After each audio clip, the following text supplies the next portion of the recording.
So welcome back. It's definitely been a while since I've last posted, and I'm sitting in front of what is my new bookshelves. So I wanted to kind of take a second and go over what happened with my bookshelves and what all went into the making of them. I'm sitting at the base of them right now, so you can see just part of my shelves, some more above me, and then I'll definitely take a second and film a clip of what the whole thing looks like. So, welcome.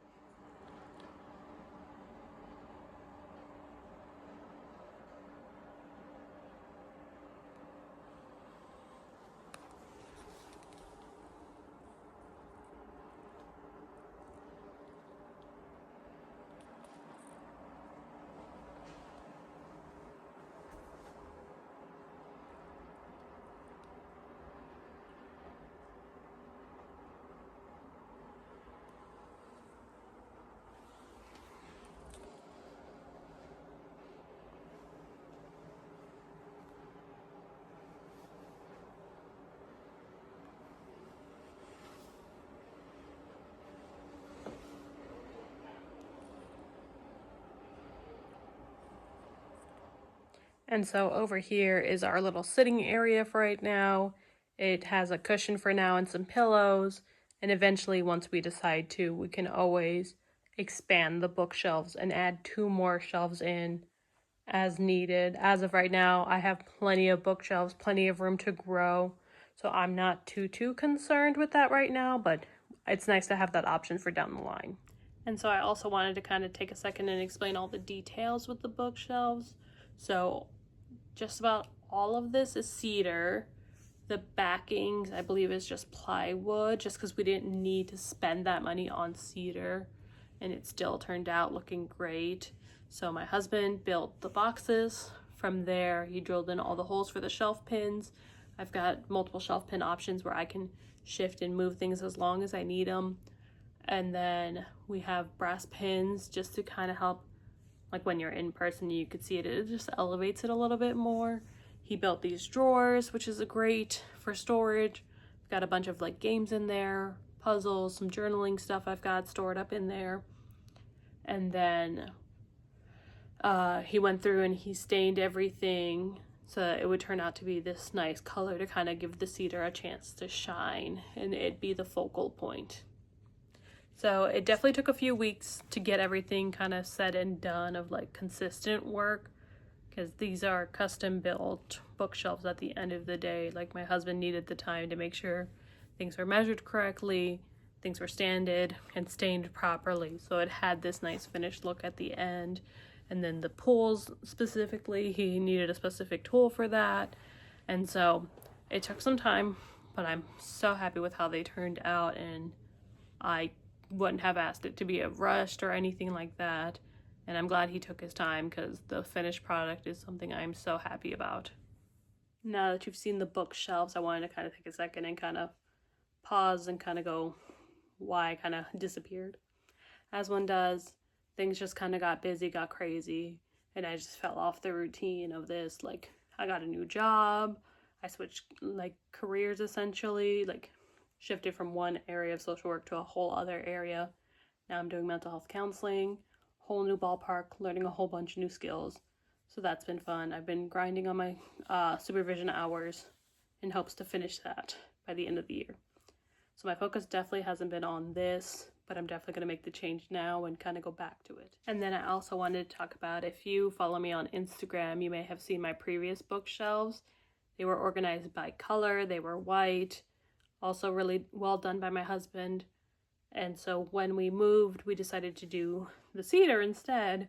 And with that, it felt odd, for lack of better words, to do it in rainbow. And an issue that I had with it being in rainbow color was finding the next book of the series, for example, or remembering what color of the what color of the book it was. There were certain ones where oh yeah, that one's a red book, I know exactly where it's at. Oh, I know that one's a white book, and whatever else. But there were just so many books on my shelves, and I feel I don't know, I kind of lost track of where each and every book was.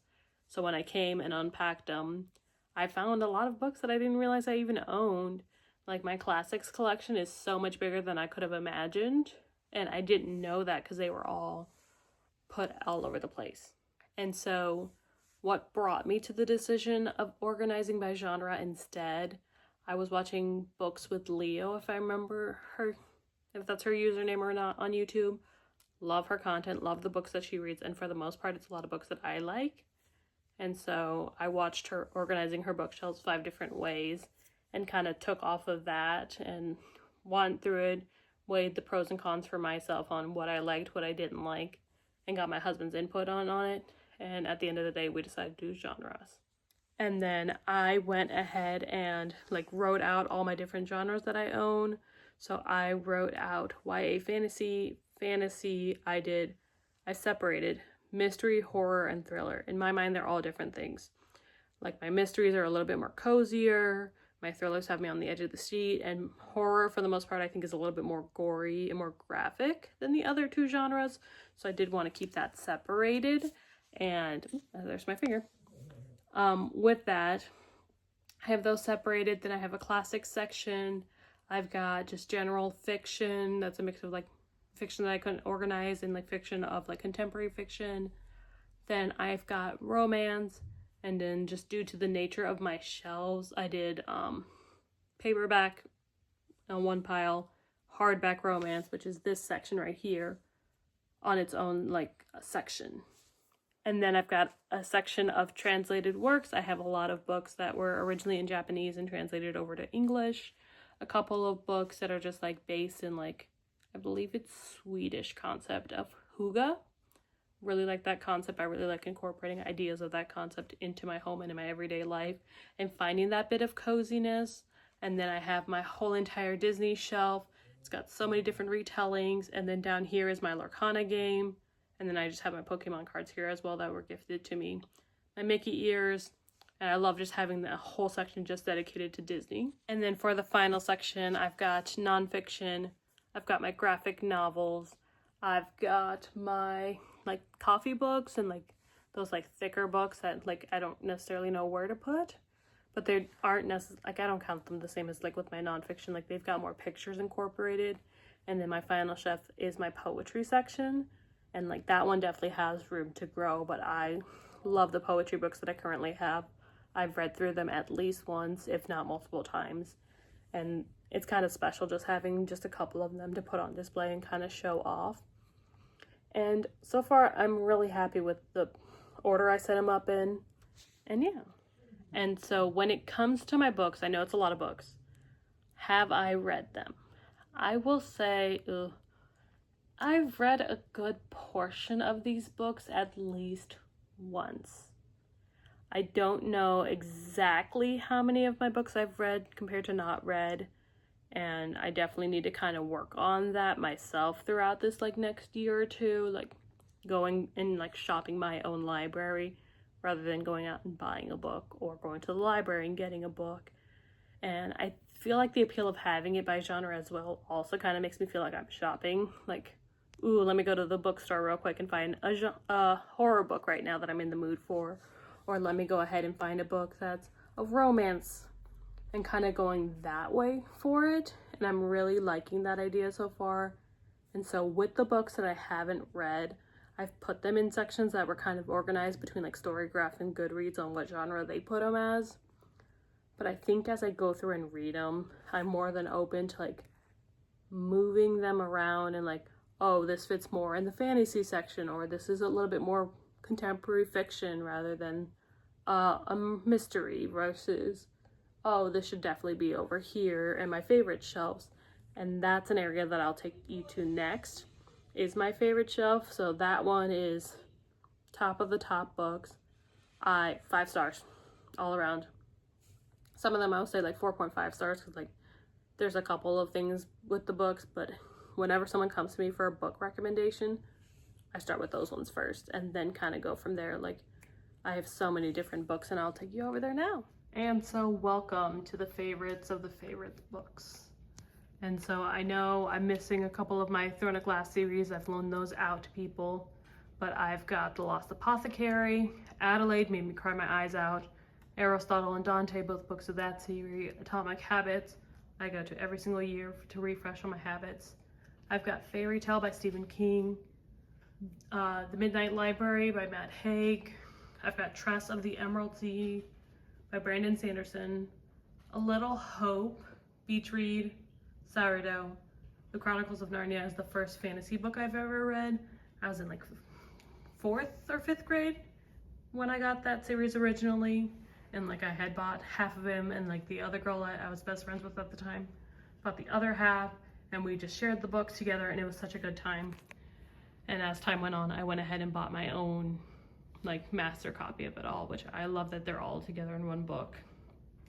Next book is A Little Something Different. That is A Little Something Different. I do recommend if you want something that's not your like normal standard romance. And then If We Were Villains, then I've got the Six of Crows series. Alongside of that, hidden behind the cauldron and under my little planter guy over there, is the Legends and Latte series that I've got. And then There Were None right there by Agatha Christie. And then next to my vinyls is my favorite author of all time, is TJ Klune. I will rant and rave about his books day in, day out. I do have his like YA series of Wolf Creek. I've not read those ones yet, but these ones I will sing their praises till the cows go home. So the first 4 I have over here are the Illumicrate special editions. So they have special edging, and with that they are all signed as well. So I'll just grab in the light. So puppets. So as you see, special sprayed edges. They all have these beautiful designed books themselves, so I don't have to necessarily keep the cover on, but I like it on when I'm storing it and everything. And then with that, as I mentioned, they're all signed, and it's just my favorite thing in the whole world. Like, if worst comes to worst and I can only take a handful of things, I'm taking these with me. These gotta go. And then I've got all my vinyls, because underneath I keep my record player hidden away. It pulls out when I need it and goes away when I don't. But otherwise, this is the top of the top. If you need a book recommendation, I will probably be recommending these books first. I've got a little bit of everything. I've got romance, I've got fantasy, I've got a few fantasies. I've got fiction, I've got historical fiction. I feel like I have enough here to offer something to just about everybody. And if either of these things aren't like hitting like the person where they need, then I can go to the main bookshelves and pull a book from there instead. And so when it came to actually like getting the bookshelves together, I was lucky, and I had help from a friend who helped me kind of get the genres together, because she reads as well as I do, so she knew for the most part like what goes where. It was just those weird ones where I had to like be like, oh, this goes here, this goes there. And then afterwards I had my mother-in-law actually come over and help me alphabetize and then put them up on the shelves, and it was so helpful. I definitely would have taken a lot longer to get the bookshelves up, so we pulled them out, organized by genre, alphabetized, and put them up within 2 days, which I feel like is a fair amount of time for all the books that I have to show for. And yeah, it was definitely a big help. Otherwise, I do hope that you enjoyed the video. I hope you enjoyed my bookshelves and joining me for this trip. And like, comment, and subscribe, and I'll definitely be back in the next one. See you then.